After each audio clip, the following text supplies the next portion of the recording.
Ну что, друзья мои, мы находимся с вами на центральном мысе, на восточного побережья Онежского озера. Мыс называется Бесов нос. Его длина 750 метров и заканчивается он у озера Онежского, там, где находится как раз большое скопление петроглифов. Их здесь более 100. Конечно, все нам не видны, но, тем не менее, основные мы сумеем с вами рассмотреть. Главное изображение, по которому и назван мыс Бесов нос, это бес. 2 метра 46 сантиметров величина рисунка. Мелкие выбивки глубиной 1, 2, 3 миллиметра по обе стороны вот этой трещины. Трещина появилась раньше, чем изображение, когда создавали вот эту фигуру. Древний художник, более 6000 лет назад, он как раз за середину брал вот эту самую трещину. Но есть версия о том, что это женское изображение, о том, что это бесиха. Поскольку исследователи все измерили, выяснили, что этот прямоугольник к низу расширяется. Нашли даже у этого изображения талию. А вот здесь выбивок нет. Нет, это указывает, наверное, все-таки на женскую грудь. Ну, а самый основной признак – это вот такое расположение ног. Обычно так изображали женщин, которые рожали, да, вероятно, рожали стоя, держась руками за какую-то ветку. И вот такое положение ног, оно как раз характерно именно для женщин. Ну и обратите внимание на голову. Голова тоже квадратная. Сейчас не очень хорошо видно, но у одного глаза зрачок есть, у другого нет. Археологи доказали, что заштрихован этот глаз был где-то в 19 веке уже с использованием металлических орудий. Вот этот крест, он, можно сказать, совсем юный по сравнению с возрастом петроглифа. Его выбили примерно 600 лет назад монахи Муромского монастыря.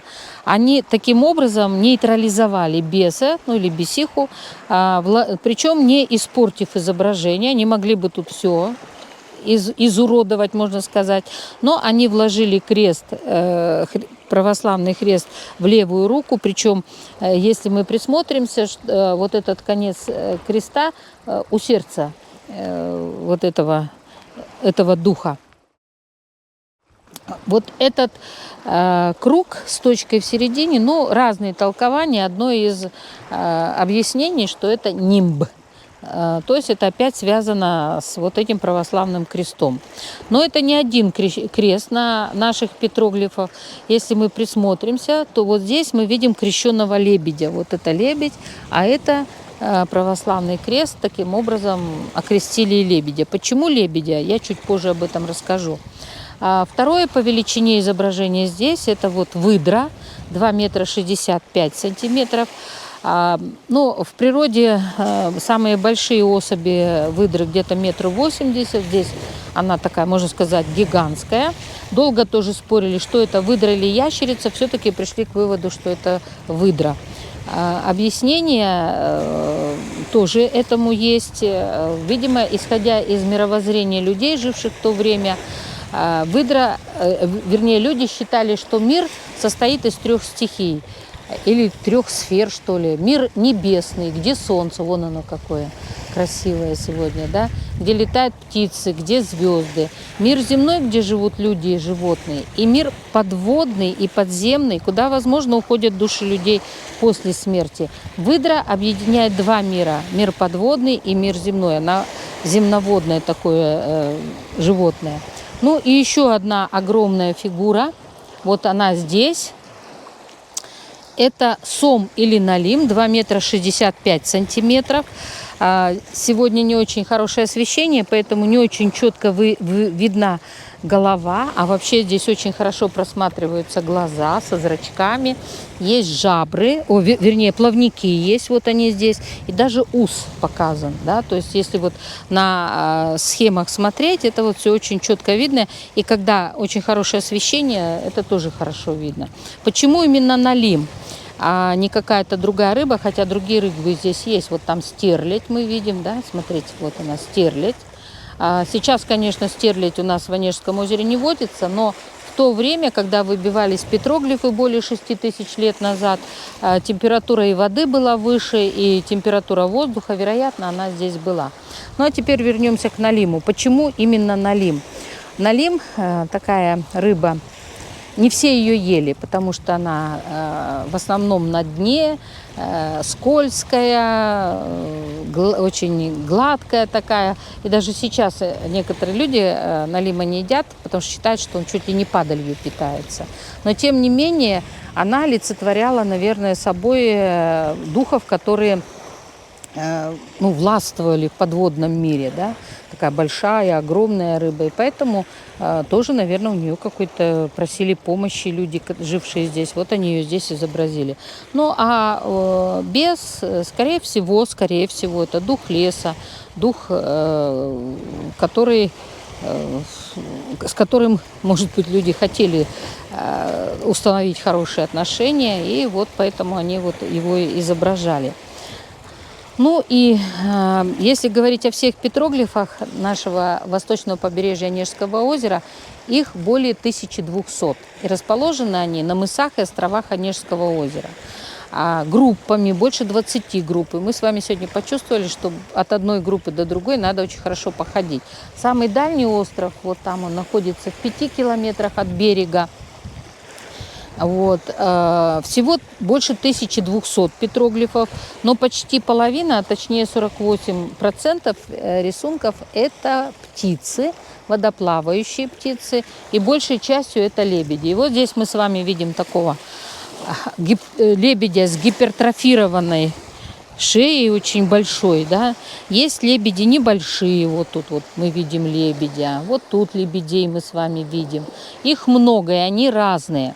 А здесь вот целая стая лебедей. Посмотрите, какая она красивая. Вот они.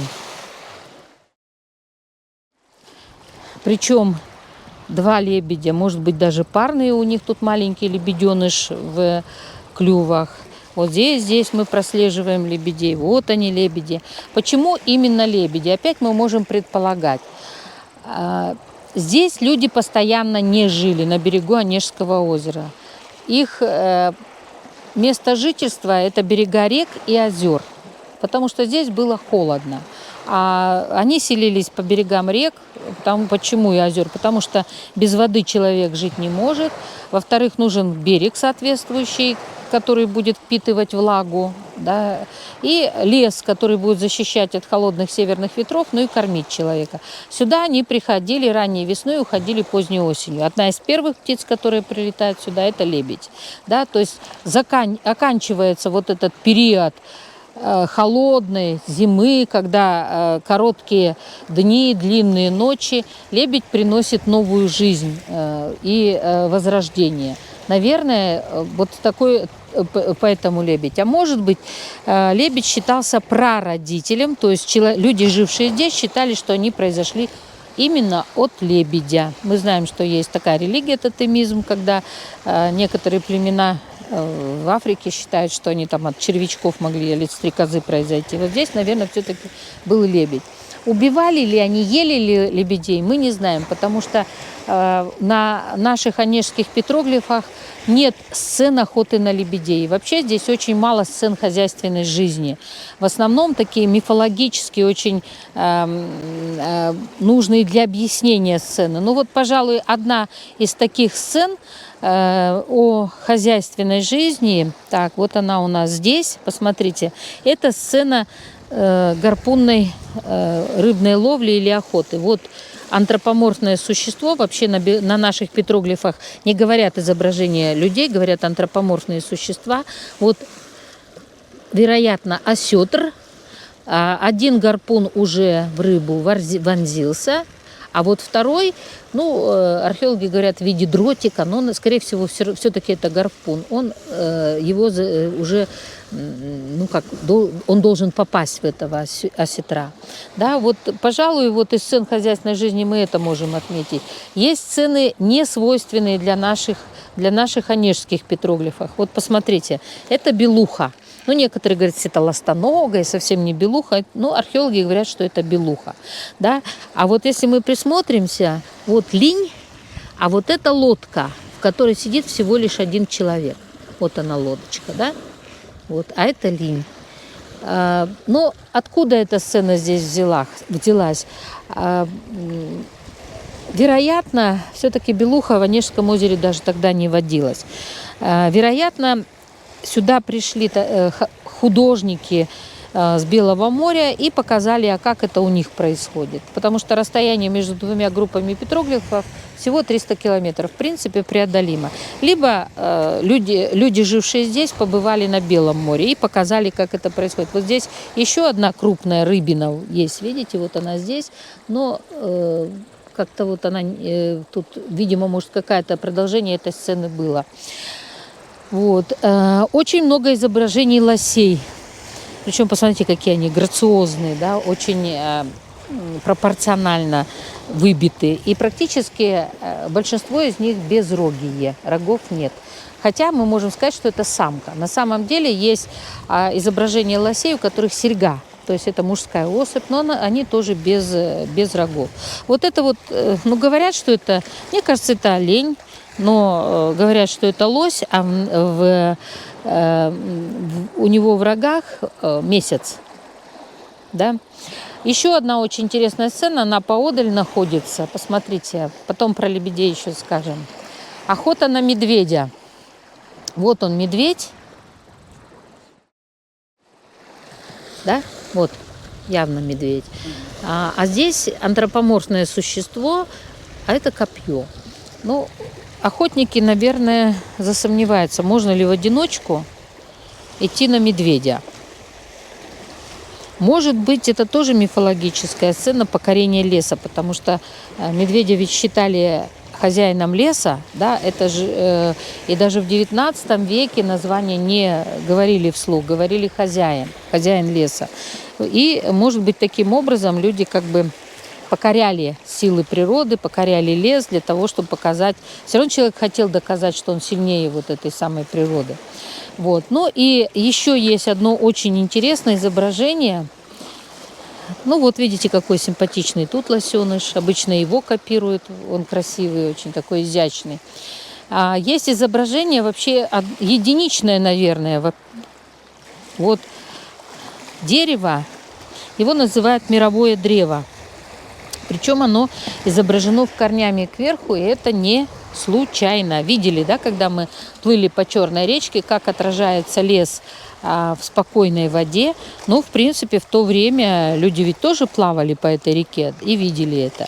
И есть легенда о том, что такие деревья растут на пороге двух миров. Мира земного и мира, куда уходят души людей после смерти. И тот мир, который не видим глазу человека, люди представляли в перевернутом виде. Вот, вероятно, это вот связано с этими самыми легендами. У народов Сибири такое есть традиции, когда выкапывают священное дерево, переворачивают корнями вверх, укрепляют камнями и поклоняются. Но археологи говорят, нет, это древний календарь. Если посчитать все веточки и верхушечку, их 12. А вот это, как говорят археологи, птичка. Птичка тоже соединяет между собой миры. Ну, вот так объясняют. Ну, и очень вот необычная здесь сцена. Мы уже посмотрели на это как на лебединую стаю, но очень оригинальный лебедь вот здесь, смотрите. Ну, здесь мы видим необычного лебедя, его называют лебедь с домиком внутри, вот тут такой невыбитый, видите? Вот. А здесь антропоморфное существо, ну, будем говорить, человек, присевший в позе эмбриона. То есть вот дети же тоже так же находятся в утробе своей матери. Вероятно, это тоже сцены, связанные с культом предков.